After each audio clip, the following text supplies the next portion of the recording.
அந்நிய சமயங்களில் ஒரே தெய்வம், ஒரே தீர்க்கதரிசி.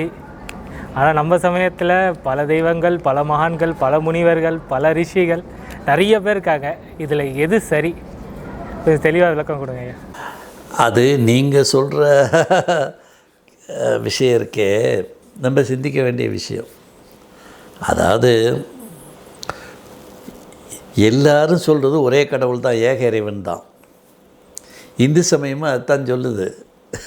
அது சிவனறிய அதுதான் சொல்லுது. பேர் மாறி இருக்கும். நாங்கள் சிவம்டுவோம்,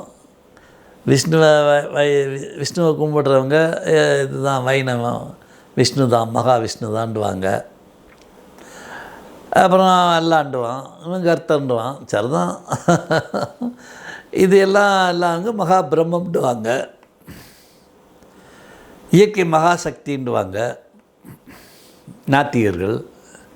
இப்படி அவங்கவுங்க இஷ்டத்துக்கு பேரை வச்சுக்கிட்டாங்களே தவிர சரக்கு ஒன்று தான், ஏக இறைவன், அவ்வளோதான். ஆனால் எங்கது ஏக இறைவன் ஒரே தீர்க்கதரிசி அப்படின்னு சொல்லும்போது தான் பிரச்சனை வருது. க்ளோஸ் பண்ணிடுறீங்க. ஏசுநாதர்னா ஏசுநாதர் தான், அதுக்கு மேலே இன்னொரு ஏசுநாதர் வரமாட்டார் அப்படின்னு. நபிகள் நாயகம்னா நபிகள் நாயகம் தான், அதுக்கு மேலே இன்னொரு தீர்க்கதரிசி கிடையாது அப்படின்னு க்ளோஸ் பண்ணிடுறீங்க. இந்து சமயம் ஓப்பன். அதனால இங்கே அப்டேட் ஆகிக்கிட்டே இருக்கும், வந்துக்கிட்டே இருப்பாங்க. 28 ஆகமம்ன்றது பல்லாயிரம் வருஷத்துக்கு முன்னாடி, அது எத்தனை லட்சம் வருஷம்னு கூட சொல்ல முடியாது. மனித குலத்தை அழகாக நாகரிகமாக டிசைன் பண்ண ஒன்று கொடுத்துட்டார், இதான் வச்சுக்க அப்படின்னு. அப்புறம் அப்பப்போ அப்டேட் ஆகிட்டே வந்துடுது. அதே காலகட்டத்தில் ரிஷிகள் முனிவர்களை டவுன்லோட் பண்ணி, ஏன்னா பல உலகங்கள்லேருந்து வரணும். எனக்கே ஆரம்பத்தில் இந்த பல உலகங்கள்லேருந்து இங்கே டெபுடேஷனுக்கு தான் வராங்க. அப்புறம் கர்மாவுக்காக உயிர்கள் இங்கே பிறக்குது. அப்புறம் இவங்களை அப்லிஃப்ட் பண்ணுறதுக்காக வாத்தியா மாதிரி இப்போ ஒரு ஸ்கூல்னால் டீச்சர் அப்பாயின்ட் பண்ணுறாங்களே, அது மாதிரி தான் குருமார்களை ஒளி உலகத்திலிருந்தும் சுத்த மாயா உலகம், அசுத்த மாயா உலகம், பிரகிருதி மாயா உலகம், இப்படி கோடிக்கணக்கான உலகங்கள் இருக்குது. ஒளி உலகங்களே கோடி கோடி கோடி கோடி ஒளி உலகங்கள் இருக்குது. இந்த ஒரு பிளானட்னால் அதுக்கு இப்போ உள்ள சூழ்நிலை என்ன, எந்த இனத்துக்கு எந்த நாட்டுக்கு யாரை இறக்குமதி பண்ணுறதுன்னு அங்கங்கே ஆட்டோமேட்டிக்காக அதை வந்துக்கிட்டே இருப்பாங்க, அசைன்மெண்ட்டில் வந்துக்கிட்டே இருப்பாங்க. இப்போ ஐயா மாதிரி ஆளுகள்லாம் வந்து பின்னாடி லேட்டாக தான் புரிஞ்சுக்கிட்டோம். ஓஹோ, கர்மப்படி நம்ம பிறந்துட்டோம், ஆனால் நமக்கு அசைன்மெண்ட் கொடுத்து நீ எங்கேருந்து வந்திருக்க, உனக்கு என்ன வேலைன்னு நமக்கு சொல்லியிருக்காங்க, சொன்ன வேலையை செய்வோன்னு நாங்கள் ஆரம்பிச்சிட்டோம். அப்புறம் அந்த ட்ராக்கை விட்டு அங்கிட்ட விலகாமல் அந்த ட்ராக்லேயே நாங்கள் வாழ்ந்துகிட்ருக்கோம். அவ்வளோதான், ரொம்ப சிம்பிள். இது வந்து ஓப்பனான ரிலீஜன், அவ்வளோதான். ஒரு தீர்க்கதரிசியை வச்சுக்கிட்டு குத்திக்கிட்டு இருக்க வேலையெல்லாம் இங்கே கிடையாது. அதை நாங்கள் முட்டாள்தனம்னு சொல்லுவோம். ஓஷோவே சொல்லுவார், பகவான் ஓஷோ ரஜினீஷ் தான் இதில் பெரிய விழிப்புணர்வை உலகத்துக்கே கொடுத்தவர். இப்போ வந்து ஒருத்தனுக்கு என்லைட்மெண்ட் ஆயிடுச்சு, அவன் குருநாதர்கிட்ட சொல்கிறான், எனக்கு உள்ளே நிறையா டவுன்லோட் ஆகுது, பேக் வாய்ஸ் வருது, இப்போ நபிகள் நாயகம் மாதிரி நானும் இப்போ பெரிய பெரிய விஷயங்களை சொல்ல முடியுது, எனக்கு எல்லாம் உள்ளேருந்து வருது, எனக்கு நபி பட்டம் கொடுத்துட்டார் நினைக்கிறேன் அப்படின்னா. அப்போ தான் அவனுடைய குருநாதர் சொன்னாராம், டேய், நபின்னா ஒரு ஆள் தான், நீ வாட்டு சொல்லிகிட்டு இருக்காத, கொன்று விடுவானுங்க, அதனால் அப்படி உனக்கு என்லைட்மெண்ட் ஆகியிருந்தாலும் வெளியே சொல்லாத அப்படின்னார். அது எப்படி ஒரு உண்மை வந்த பிறகு நான் ஏன் வெளியே சொல்லாமல் இருக்கணுன்ட்டு அவன் நானும் அப்படி இப்படின்னு சொல்ல ஆரம்பிச்சிட்டான். இப்போ இங்கே சொன்னீங்கன்னா பிரச்சனை இல்லைங்க, எத்தனையோ பேர் இறைவன் தனக்குள்ளே பேசுகிறத வெளிப்படுத்துகிறாங்க. இங்கே யாரும் அது புரிஞ்சுக்கிட்டாங்க. இறைவன் பல பேர் வழியாக யாருக்குள்ளே இறங்கினாரோ அவர் வழியாக அவர் பேக் வாய்ஸ் அடிப்பார். இன்னும் புரிஞ்சுக்கிட்டதுனால இந்த ஓப்பன் ரிலீஜன் வச்சு நீங்கள் புரிஞ்சுக்கிறோம். அது க்ளோஸ் ரிலீஜன் மாதிரி இந்த தவிர எவனும் நபின்னு சொன்னாலும் வெட்டுறா குத்துறான்றான். அதனால் இந்த இவன் சொன்ன உடனே பிடிச்சிட்டு போய் அந்த அரசன் முன்னாடி நிறுத்திட்டாங்க, கலீஃபா முன்னாடி. அவன் சுல்தான் என்ன சொல்லிட்டான், இன்னொரு நபியா? அவனை உடனே முச்சந்தியில் நிறுத்தி, அங்கே எப்பயுமே மரண தண்டனை அப்படித்தான், முச்சந்தியில் நிறுத்தி கல்லால் அடித்து கொள்றதுன்றது அவங்க மெத்தேடு, பாலஸ்தீன மெத்தேடு. நிறுத்தி கல்லால் அடிக்கிறாங்க. ஆனாலும் இவன் சிரிக்கிறான். இவனுக்கு அதை பற்றின கவலை இல்லை. ரத்தம் ஒழுகுது, மக்கள் எரியிறாங்க, நபி அவன் மூஞ்சப்பாருன்னு எரியிறானுங்க, அது சிரிக்கிறான். அப்போ இந்த குருநாதன் இந்த கூட்டத்தில் நிற்கிறான். அவன் எவ்வளோ சொன்னேன், இந்த பையன் கேட்காம நானும் நபிதான்னு சொல்லி, நானும் தீர்க்கதரிசி தான் சொல்லி, கடைசியில் இவங்கிட்ட மாட்டிக்கிட்டானே, அரசியல்வாதிகள் ஏவி விட்டு இந்த பொதுமக்கள் அவனை போட்டு சாத்துறாங்களேன்ட்டு. அப்போ அதில் கூட்டத்தில் ஒருத்தன் சொன்னான், இந்த இவனும் அவனை சேர்ந்தவன் தான் பாரு, இப்போ வேடிக்கை பார்க்குறேன், இவன் கல்லால் எரிய மாட்டுறான் பாருன்னா. இல்லை நானும் எரியிறேன் அப்படின்ட்டு டக்குன்னு கீழே கல்லுக்கு பதிலாக என்ன செஞ்சான், ஒரு பூச்செடி இருந்தது, பூவை எடுத்துகிட்டு ஓங்கி எறிஞ்சான். அந்த பூ விழுந்தது. அப்படி பார்த்துட்டு அவன் அது வரைக்கும் சிரிச்சுக்கிட்டு இருந்தவன் கொஞ்சம் அழுது சோகமாயிட்டான். எல்லோரும் நிறுத்து, என்னடா நாங்களாம் கல்லால் எரியும் போதெல்லாம் சிரிச்சுக்கிட்டு இருந்த, எவனோ ஒரு கேப் மாதிரி பூவால் எரிஞ்சிக்கிட்டு இருக்கேன், உடனே நீ டென்ஷன் ஆகிற, அப்படியே சோகமாகிற, ஏடாண்ணா? அவன் சொன்னான், நீ முட்டாப்பே அஞ்ஞானி, உனக்கு தெரியாது, நீ கல்லால் எரியுதுல தப்பு கிடையாது, எனக்கு அது வலிக்கவே இல்லை. ஆனால் அந்த பூவால் எரிஞ்சான் பாரு, அவனுக்கு நல்லா தெரியும் நான் ஒரு என்லைட்டன் பெர்சன், எனக்குள்ளே இறைவன் பேசுகிறாரு, ஏறத்தாழ நபிகள் நாயகம் மாதிரி நானும் என்னாலேயும் ஒரு திருமறையை கொடுக்க முடியும், அந்தளவுக்கு நான் என்லைட்டன் பெர்சன்னு தெரிஞ்சும் உன்னோட காம்ப்ரமைஸ் ஆகி ஒரு பூ எடுத்து எரிஞ்சாம்பார், அந்த அஞ்ஞானத்தை அந்த கோழைத்தனத்தை நினச்சிதாண்டா எனக்கு வருத்தமாக இருக்குதுன்னு அவன் சொன்னானோ. இது ஓஷோ சொன்ன உதாரணம். அது மாதிரி தான். அதனால் ஒரு தீர்க்கதரிசி, ஒரு கடவுள் எல்லோரும் ஒத்துக்கிறோம். அந்த ஒரு தீர்க்கதரிசின்றதை அது லூசு பையிட்ட வச்சுக்க, எங்கிட்ட வச்சுக்காத. எங்களுக்கு கொடான கோடி தீர்க்கதரிசிகள், கொடான கோடி ரிஷிகள், முனிவர்கள், சித்தர்கள், ஞானிகள் அப்படித்தான் நிறைஞ்சு வெளியிறாங்க. நீங்கள் திருவண்ணாமலைக்கு போனால் நிறைஞ்சு வெளியுவாங்க, சதுரகிரிக்கு போனாலும் நிறைஞ்சு வெளியுவாங்க. இது மாதிரி நீங்கள் எங்கேயும் பார்க்க முடியாது.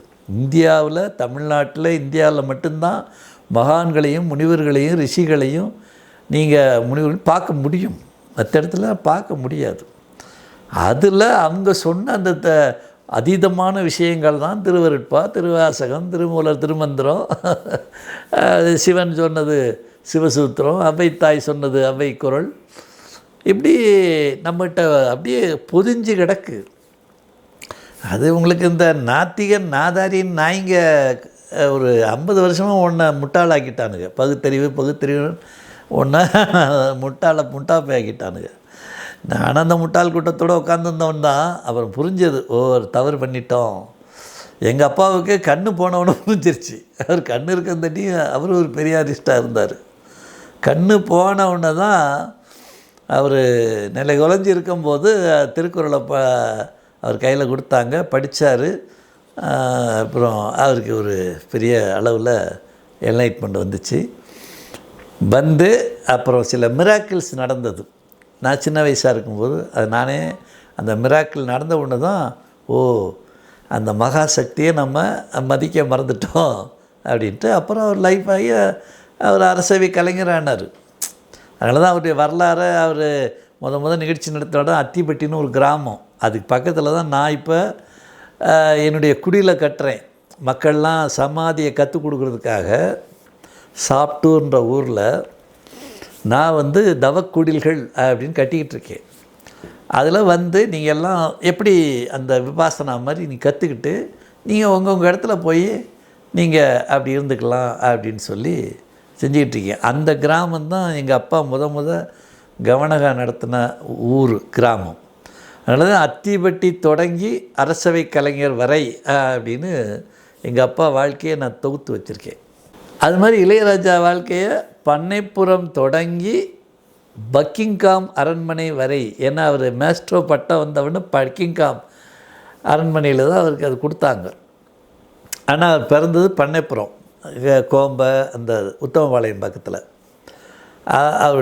அவருக்கு ஒரு தடவை ஒரு புத்தகம் வெளியிட்டோம். தமிழ் சான்றோர் பேரவை சார்பில் ஒரு பாராட்டு வச்சு அன்றைக்கி வைகோ தலைமையில் அவருக்கு பாராட்டு கொடுத்தோம். வைகோ அன்றைக்கி மேடையில் ஏற்றுனதுனால அன்றைக்கி தான் அவர் வெளியேற்றினாங்க. அந்த வெளியேற்றுறதுக்கு காரணமாக இருந்தது நான் தான். அது அவருக்கே தெரியும். கேட்டாங்க, இவ்வளோ மகனை மேலே கொண்டு வர்றதுக்காக இவர் தள்ளி வச்சுருக்காங்க, இவர் மீட்டிங் பேசி திமுக மேடை ஏறி 3 வருஷம் ஆச்சான் அப்படின்னு. 3 பேர் தான் உட்காந்துருந்தோம். தமிழ் சான்றோர் பேரவை நிறுவனர், மாணவர் நகலகம் உரிமையாளர் ஐயா அருணாசலனார்னு ஒரு பெரிய கோடீஸ்வரர், அவர்கிட்ட தான் இவர் புலம்புவார். அவர் 2 பேரும் உட்காந்துருந்தாங்க. ஐயா என்னை கூப்பிட்டு விட்டார், நான் போனேன். அவர் இப்படி சொன்னார். சொன்ன உடனே நான் சொன்னேன், எவன் மேடை ஏற்றணும், நம்மளே மேடை ஏற்றிட்டு போவோன்னு. அதில் வந்தது தான் அந்த மேடை ஏற்றுறது. அன்றைக்கி தான் அவர் வெளியேற்றினாங்க. அந்த மேடை ஏற்றுனதுக்குரிய சூழ்நிலை எப்படி அமைக்கலாம் அப்படின்னு சொல்லி தான் நான் இளையராஜாவுக்கு பாராட்டுன்னு சொல்லி அந்த பண்ணைப்புறம் தொடங்கி பைக்கிங்காமரைன்னு அந்த நூலையும் ஒரு இரவுலையே தயார் பண்ணி அழகாக பண்ணி அன்றைக்கி செஞ்சோன்னு இங்கே. ஓகே. அதனால் என்னென்னு கேட்டிங்கன்னா, ஒரு தீர்க்கதரிசி அப்படின்றத விட்டுருங்க, ஒரு இறைவன்றதை ஒத்துக்கணும். ஆனால் கோடிக்கணக்கான ஞானிகளும் ரிஷிகளும் முனிவர்களும் வந்து கொண்டே இருப்பார்கள். எல்லாருக்குள்ளேயும் ஈசன் விளையாடுவார். அதுக்கு உங்கள் தேகம் தயாராக இருக்கணும். ஊத்தையை வச்சுக்கிட்டு சும்மா பணவாடையை வச்சுக்கிட்டு இருக்க தேகத்தில் வரமாட்டார். அது வருவார், எட்ட நிற்பார், அவ்வளோதான். கிட்ட வர மாட்டார். உள்ளே வரணும்ல. ஹார்ட்டு தான் சென்டரு. உச்சந்தலையில் நீங்கள் மேலே நிற்பார். சிதாகாச பெருவெளின்னு சொல்லுவாங்க. ஒரு உயரத்தில் ரிமோட்டாக தான் வச்சுருப்பார் ஈசன். அது இறங்க இறங்க இறங்க இறங்க உங்கள் பாடியில் மாற்றங்கள் நடக்கும். அது தள்ளி போக போக மூச்சு வாங்க ஆரம்பிச்சிடும்.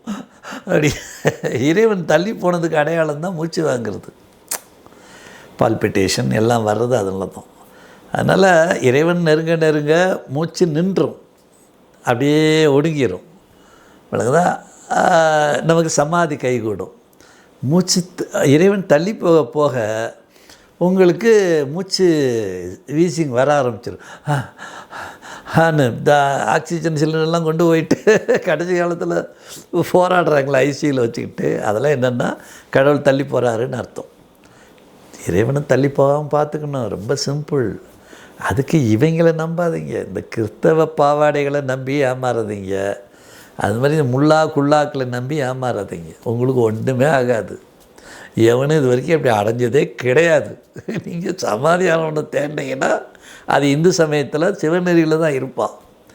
உங்கள் கண்ணு முன்னாடி நானே இருக்கேன், பார்த்துக்க. என் உயிர் என் வசம், ஏன் வச்சுக்க. வாங்க பார்த்துக்கலாம். சரிங்களா? உங்கள் சந்தேகம் தெளிஞ்சிருச்சா? வெற்றி நிச்சு. நாளை சந்திப்போம். நன்றி, வணக்கம்.